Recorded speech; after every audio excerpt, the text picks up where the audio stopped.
Hi, I'm Michael Kourosh. I live in Santa Barbara, California, one of the most beautiful places on earth. My design center is where people come to reimagine their homes and spaces. I work with the best designers, clients with broad tastes, and experts who navigate the fascinating world of design. I'm always excited to learn something new, and I never say no to a challenge.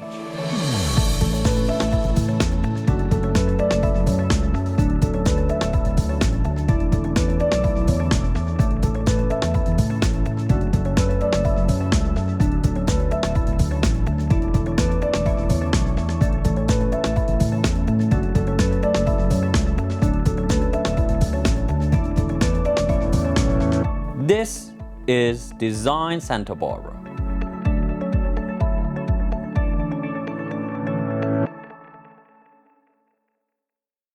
Welcome to Design Santa Barbara. I'm Michael Kourosh, and today we are in Santa Barbara Design Center, and today we are going to take a look into incredible history of glass. We will be exploring its use in design, art, and later we will be taking an incredible tour of one of the most beautiful glass museums in the world. Please join us. Glass in its basest form is a molten mass that has been rapidly cooled, often into transparent solid. It can naturally occur through the volcanic process such as obsidian, which has been used to create tools since prehistoric times.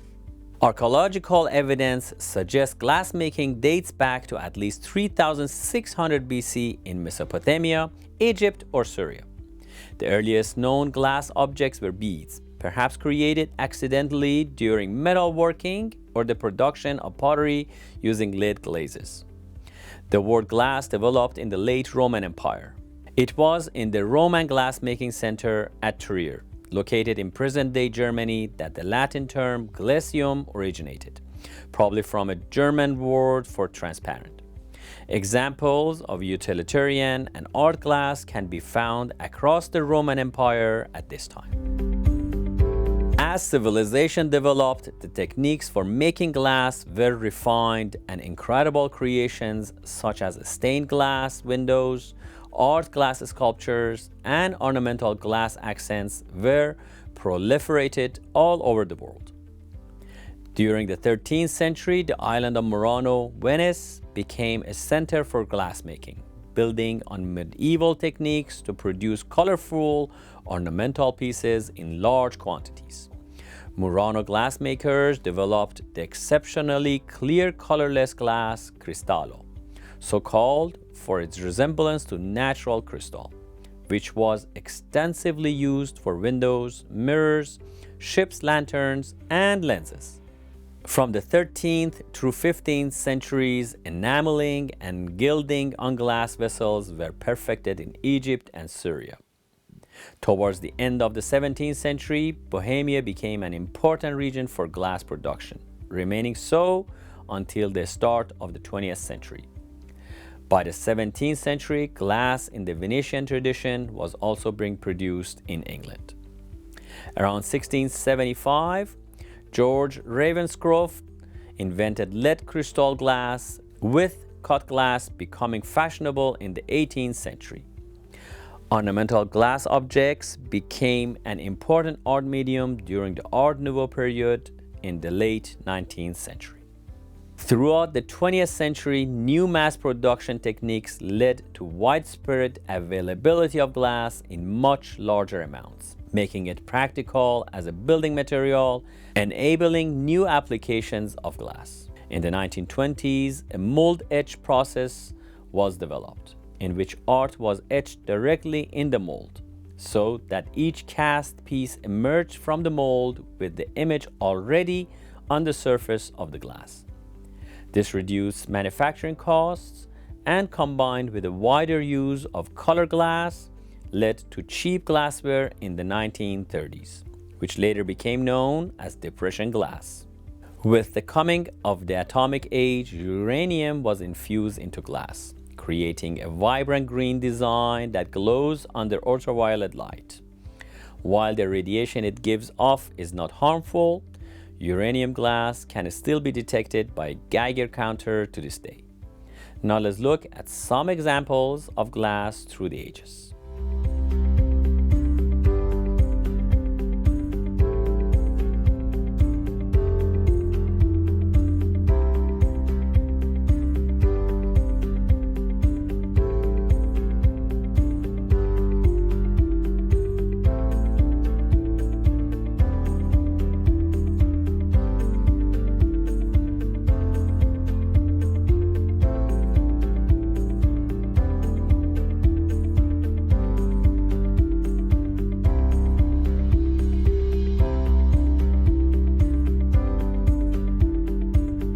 All right, for example, we have 3 different glass art here, and 2 being from Murano, that famous island next to Venice. This one is a fish, and it's called Somersault, and they have controlled bubbles inside there, and they call that Bulocante. And it is fascinating. I'm very worried to break it, so I'm gonna put it down gently. It's fascinating and beautiful. And this other one is called Tutti Frutti, and no wonder. It is a lot of colors, and Tutti Frutti matches the character of it.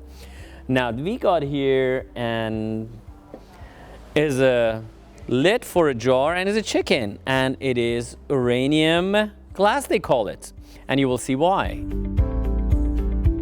When we come back, we will be learning more about the fascinating history of glass, and later we will be touring one of the most beautiful glass museums in the world, showcasing the works of the greatest living glassmaker. Stay tuned.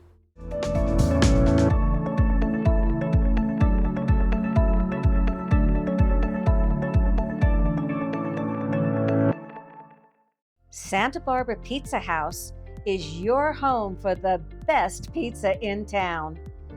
Embrace a symphony of flavors and textures with our pizzas. Drawing inspiration from both Chicago's deep dish legacy and Naples' artisanal heritage, our pizzas boast perfectly executed crusts, tantalizing sauces, and the finest mozzarella. Whether you're a seasoned pizza connoisseur or just looking for a delicious meal, our pizza here is sure to satisfy. Featuring specialty pizzas named after iconic Santa Barbara streets, our mouth-watering menu will have you coming back over and over again to try each new meal. We offer a full menu of salads, sides, sandwiches, and desserts. Santa Barbara Pizza House is conveniently located at 515 State Street in the heart of downtown Santa Barbara. Visit us online at sbpizzahouse.com or call and place your order at 805-637-7721. Santa Barbara Pizza House. You won't leave hungry.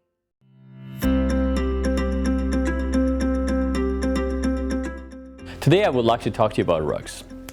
3 important things to remember when you are buying a rug.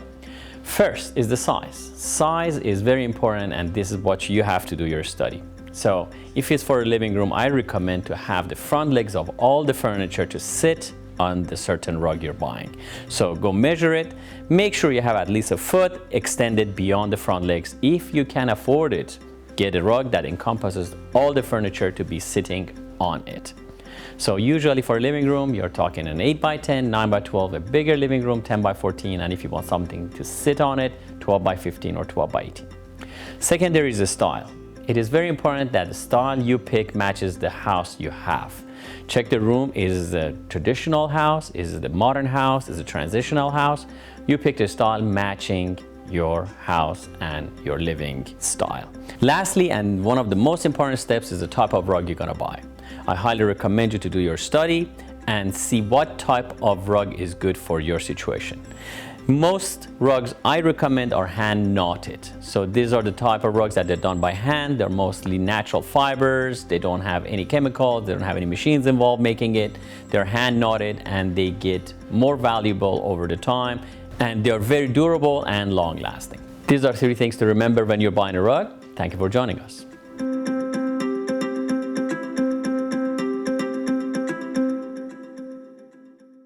My grandfather taught me about the beauty of the rugs. Each one tells a story. Story about the person who wove it, the person who bought it, the person who inherits it, the person who treasures it. It's amazing how simply looking at an object can bring you back to a different place and time, or remind you of someone you love. At Santa Barbara Design Center, we want to help you find the rug that will travel through time with your family for generations to come. Visit us at 410 Olive Street and find your treasure today. Welcome back to Design Santa Barbara, where we are exploring the rich, fascinating history of glass. Please join us. Let's look at the history of stained glass. Stained glass is colored glass as a material or works created from it. Throughout its 1,000-year history, the term has been applied almost exclusively to the windows of churches and other significant religious buildings.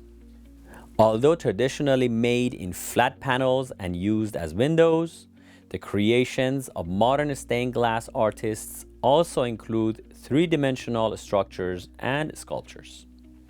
Modern usage has often extended the term stained glass to include domestic LED light and object art created from foil glasswork, exemplified in the famous lamps of Louis Comfort Tiffany. Stained glass as an art and a craft requires the artistic skill to conceive an appropriate and workable design and the engineering skills to assemble the piece.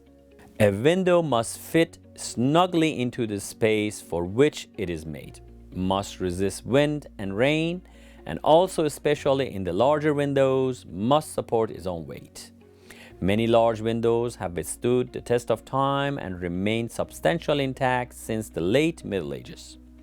In Western Europe, together with illuminated manuscripts, they constitute the major form of medieval pictorial art to have survived. Let's look at some of examples of incredible stained glass windows from around the world.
One of the most famous examples of stained glass windows are the rose windows of Notre Dame de Paris. Dating back over 900 years, these windows are considered priceless works of art and have been seen and appreciated by countless millions of visitors in the last millennia. When a devastating fire broke out in 2019, much of the cathedral was destroyed. It was feared that these priceless windows were lost. But when crews finally controlled the blaze and preservation teams were able to enter the charred remains of Notre Dame, they miraculously found the windows in pristine condition.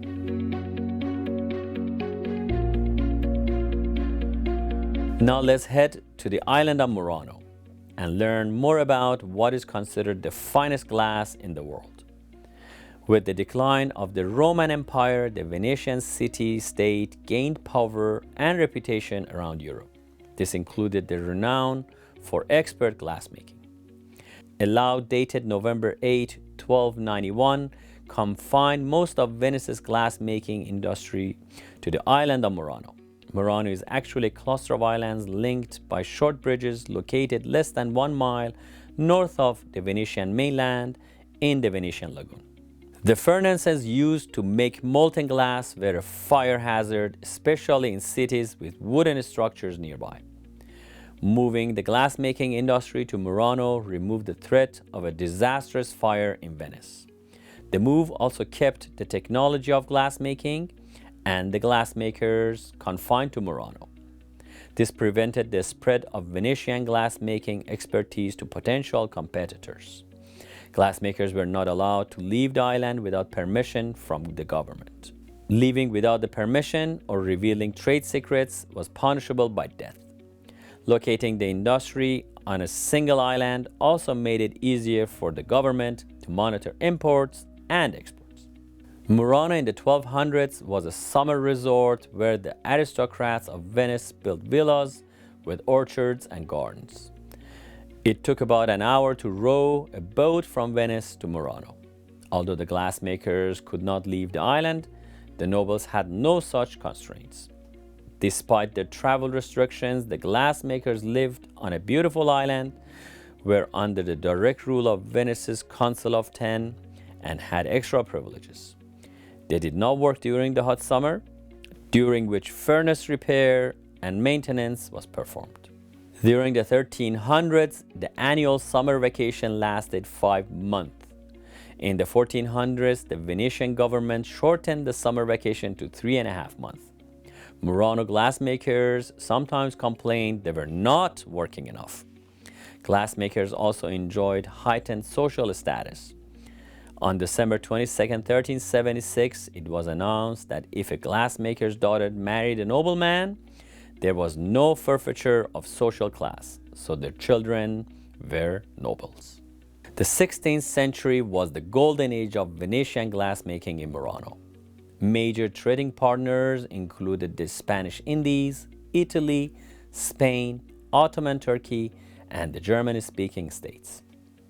At least 28 glassmaking furnaces were in Murano in 1581. Numerous leaders and dignitaries visited Murano during the century, including the Queen of France, dukes, princes, generals, cardinals, archbishops, and ambassadors. Collectors of Murano glass included Henry VIII of England, Pope Clement VII, King Ferdinand of Hungary, Francis I of France, and Philip II of Spain. Glassmaking in Venice continued through the end of the 18th century, when the Republic was conquered by Napoleon, who ended the production of glass in Murano. Nearly a century later, it was revived and since then has returned to the forefront of art glass production. Today, visitors flock to see the Venetian glass museums, watch live demonstrations, and take home pieces for their personal collections. Let's look at some beautiful examples of Murano glass.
When we come back, I'm excited to share with you a look at one of the most incredible glass museums in the world.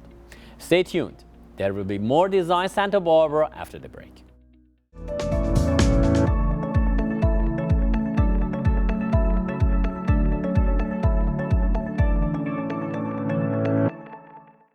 Santa Barbara Pizza House is your home for the best pizza in town. Embrace a symphony of flavors and textures with our pizzas. Drawing inspiration from both Chicago's deep dish legacy and Naples' artisanal heritage, our pizzas boast perfectly executed crusts, tantalizing sauces, and the finest mozzarella. Whether you're a seasoned pizza connoisseur or just looking for a delicious meal, our pizza here is sure to satisfy. Featuring specialty pizzas named after iconic Santa Barbara streets, our mouth-watering menu will have you coming back over and over again to try each new meal. We offer a full menu of salads, sides, sandwiches, and desserts. Santa Barbara Pizza House is conveniently located at 515 State Street in the heart of downtown Santa Barbara. Visit us online at sbpizzahouse.com or call and place your order at 805-637-7721. Santa Barbara Pizza House. You won't leave hungry. How many times in the last year have you said to yourself, I really need a new sofa? Spending so much time at home lately, you deserve the most comfortable furniture. At Santa Barbara Design Center's massive showroom, we have numerous selections of sofas and sectionals that you can take home today. Or we can custom build your dream sofa. We make the most comfortable and stylish sofas and sectionals in the industry today. Just ask the top designers in Santa Barbara. They use our sofas and sectionals in their projects because they know clients are beyond satisfied with the results. For a decision as important as this, don't go online or buy from a catalog photo. Come into 410 Olive Street and let our experienced team help you find the perfect fit for your home. Trust me, you want to sit on it before you buy.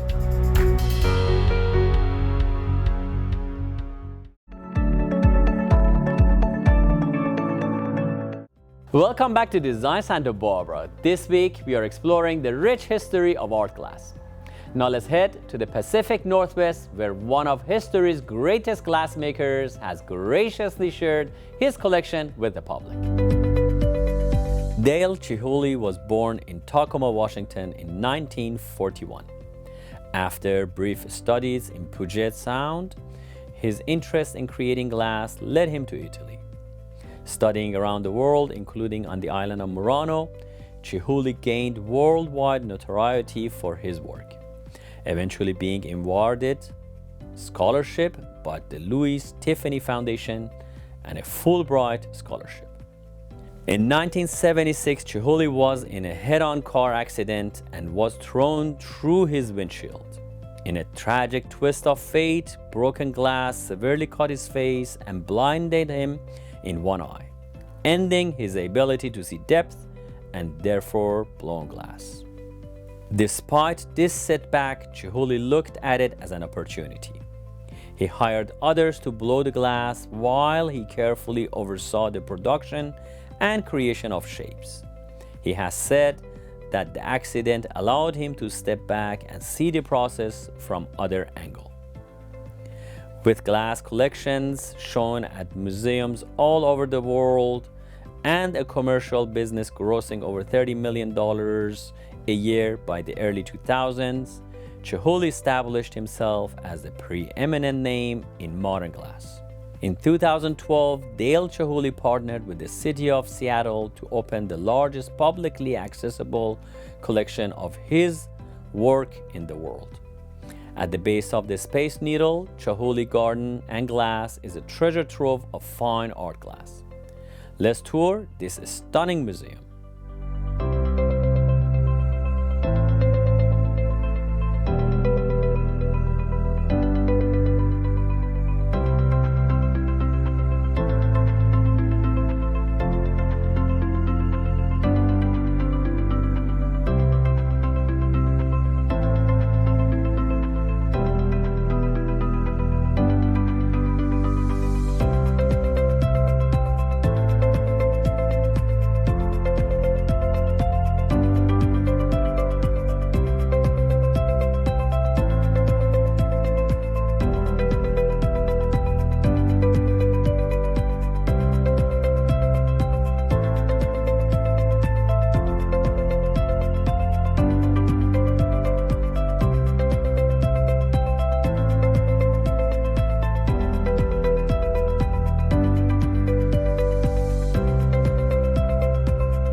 I hope you have enjoyed this episode dedicated to glass, its history, and how it's used in design. I encourage you to learn more about the glass and discover what styles you're drawn to. Thank you for joining us, and we look forward to seeing you next week on Design Santa Barbara.